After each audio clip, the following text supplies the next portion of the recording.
My daily vlog. Tininin, tinin. So ayun guys, good morning. Ito nga at kagigising ko nga, 'di ba? Nag-inat po, talaga naman. Gi-inat ka lang, syempre. Guys, muna tayo ng higaan. Para di tayo mapagalitan ni mama. Bilisan mo naman. Ang tagal naman oh. Yan, sige, pagpagin mo. Yan. Ayusin mo naman.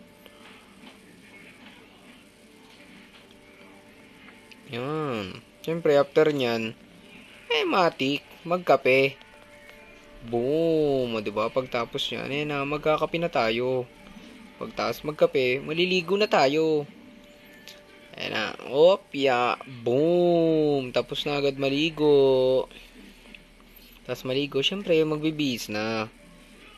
Ano pala yan, guys? Mag-atid tayo ng girlfriend ko. Boom! Samahan nyo ko. Ayan. Ayan yung papa ko, guys, oh. Ayan. Pinasa ko na yung motor kasi naulanan kagabi. Basa yung kuwan. Ito na nga. Ayan na.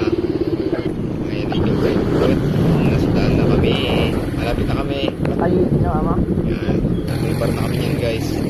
Malbar na yan. Malbar na. Boom! Nayatid na nga natin siya. Boom! Pauwi na tayo niyan, guys. Ganda dyan, guys. Pero, mahamog. Wala kasi yung sunset eh. Ay, sunrise pala. Sunrise. I mean, I'm so sorry ba.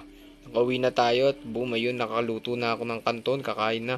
Boom! Nag-toothbrush na agad si Kalbo. Boom! Ayan na, naglalakad na papasok. Ayan na. Malapit na tayo. Kasabay ko yung dalawang kaibigan ko. And then, dyan na tayo sa Rosario National High School. Nasa loob na ako ng campus. Nakita ko sila Andre nasa labas. Bang, nakatambay na. At yun, recess na nga. Pupunta kami ng mga kaibigan ko ngayon dyan sa canteen para mag-FT.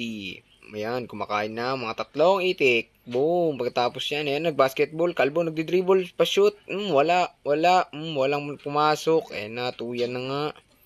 Uyan na, syempre, susunduin natin ang girlfriend ko. Hindi ko na nabidyoan yun sa daan kasi alam nyo naman, wala akong kasama. Ayan, napauwi na kami yan, guys. Mabilis lang yan. And boom, ayan na nga. Boom, nakauwi na si Kalbot. Yan, pasok na yung girlfriend ko sa bahay.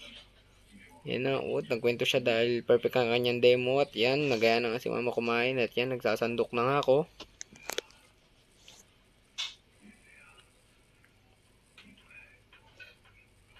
Kakain na kami dyan, guys. Nagiwalan ako ng sa kalamansi para sa sausawan ng tilapiyang prito. At yan, ihatid ko na nga yung girlfriend ko. Boom, nasa may daan na kami agad. Dumaan kami ng south dyan, guys. Highway kami dumaan kasi merong mga one way dun sa Malbar. Yan, dinaan ko na sa highway, guys. Ayan, guys. Ayan, dyan na kami sa NC. Hatid ko na siya. And boom, uwi na tayo. Samahan nyo ako umuwi. Siyempre, maingat tayo, guys. Dahan-dahan lang. Ayan na, diba, guys? And thank you sa panonood nyo, guys, ha. This is my daily vlog. Yun lang po. Maraming salamat.